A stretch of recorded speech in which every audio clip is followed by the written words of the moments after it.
Hi, everyone. Welcome back to another episode of Ask a Care Manager. My name is Ryan Abramski. I'm the Business Development Director, and I'm joined with Teresa Jackson, our Director of Care Management. The both of us work for EasyLiving. We're a home care and care management agency serving the Tampa Bay area for over 20 years. As always, the Ask a Care Manager video series is brought to you by our friends over at the Senior Living Resource Magazine and their website, seniorlivingguide.com, your one-stop local and statewide resource for all things senior housing and health.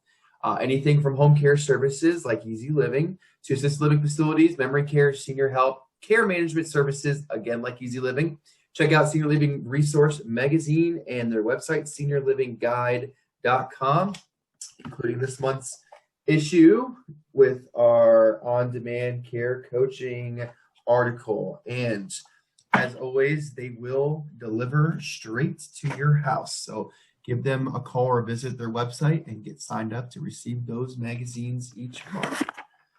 All right, Teresa, hello. Welcome back again. Thank Good you. to see you as always. So you and I were kind of chatting before we got on here and talking about some different things that you guys are facing as care managers. And there seems to be a unanimous topic that keeps coming up, and that is our elderly population and their identification cards or driver's license if they're able to drive, and keeping those current. Correct. And it's so odd because it just seems like we've been inundated with this issue. So at least 3 times in the past couple of weeks, we've had to deal with helping a client renew their Florida identification. Mm-hmm. So one case, the client, she's female, but we realized that her ID card had male checked off as her gender. So it wasn't causing an issue right now, but if she were to apply for benefits, move into a different community or facility, they may question that. So, and it had already expired as well.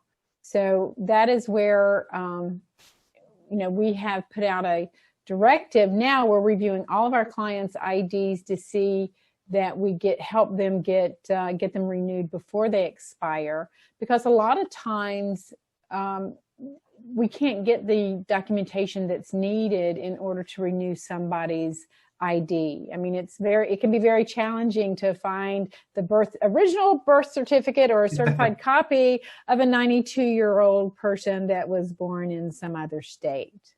Absolutely. And, as you said, ID there. So I know sometimes our families are concerned about their elderly loved ones driving, so they don't necessarily have to get a renewed driver's license. They can just get an ID, correct?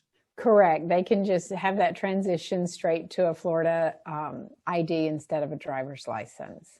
And that might make the transition of helping someone not drive, it might help ease that transition, because nobody wants their driver's license taken away, because one, you need it as identification. Mm-hmm. But then, it's not just for the ID expiring. You really need to look at the names on the ID and compare that to the name on the person's Medicare card or insurance cards. I know at one point, my mother, her driver's license, her military ID, and her Medicare card all had a different version of her name.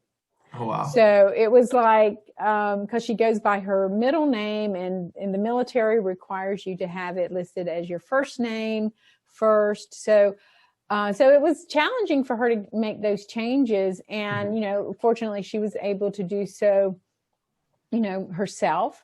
But if I'm having to help a client and maybe they don't have copies of their IDs, or they've been lost, it's amazing how many times somebody will go into the hospital and they'll be discharged and they don't have their purse anymore.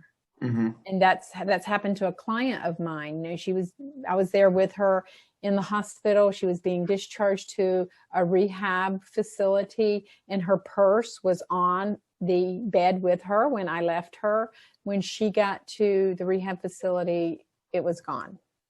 So Oh, wow. it had her driver's license, it had her insurance cards. So it's always recommended that you make copies of these items. I know anytime my mother-in-law travels, she will make a copy of her passport that we'll keep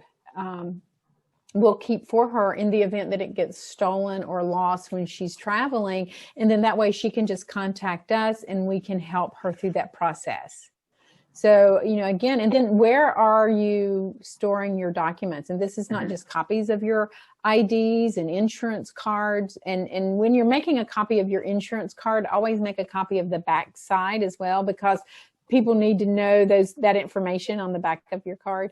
Sure. But where are you storing these documents? 9 times out of 10, and along with their advance directives, most people will say it's in their bedside table.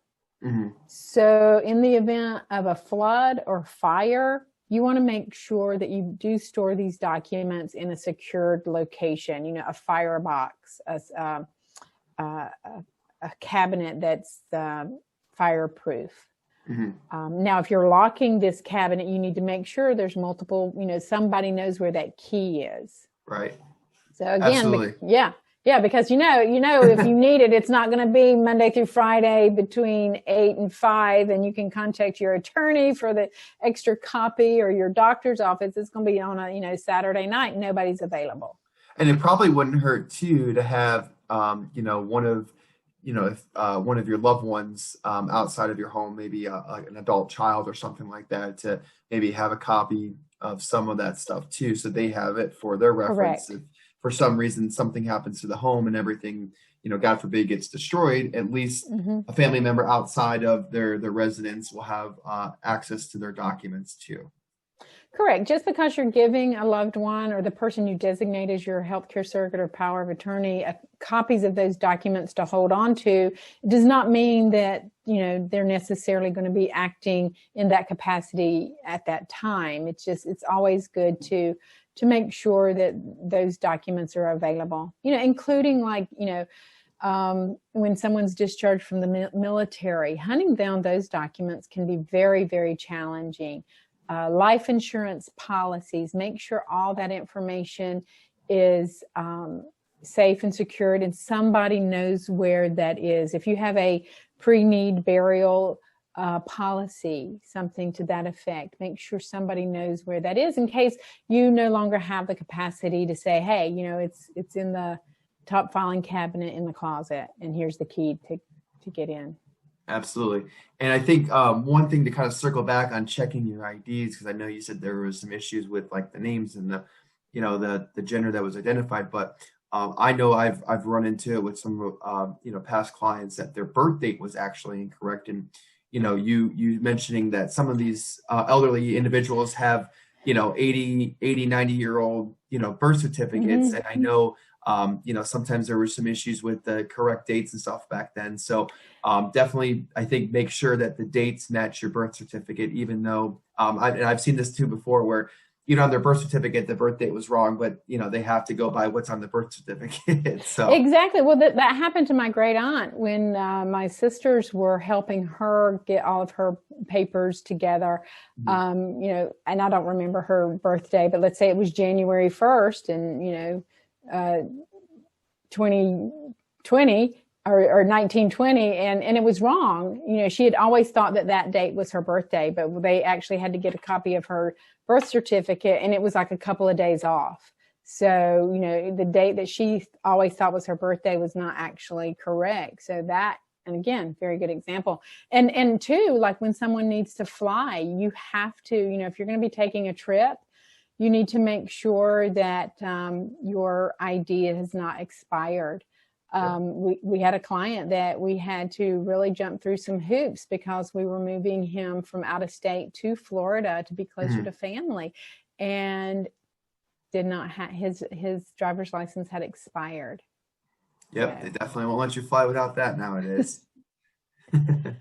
Well, I appreciate the information, Teresa. It's always good to hear some, again, real world examples, stuff that care managers deal with, and it just goes to show you, the vast scope of things that a care manager does. Well, Um, yeah, and it's thinking about these boring details about paperwork that will prevent that crisis of, oh Absolutely. my gosh, my spouse needs to fly to out of state to a different hospital, but now he doesn't have the right ID, and that makes it an issue. Mhm. So yeah, it's not the most exciting topic, but very valuable to know that, and it's just, and if you need assistance, this is where a care manager can come in and help you review the documents, help you come up with a plan to keep them secured safely, and find out, well, what is it that I need to make a copy of, and make sure that that information is accessible in the event of a crisis. Absolutely. Well, again, thank you so much, Teresa. Appreciate the information, and we thank everyone else for joining us this week. If you have any questions or comments, feel free to post them down in the comments section below, or you can always send us a message on Facebook. We also can visit our website and submit a contact us form on there, and we'd be happy to reach out to you and talk about any kind of concern or information that you have. So thank you again for joining. Thank you again, Teresa, for always providing us great insight. We'll see everyone next time.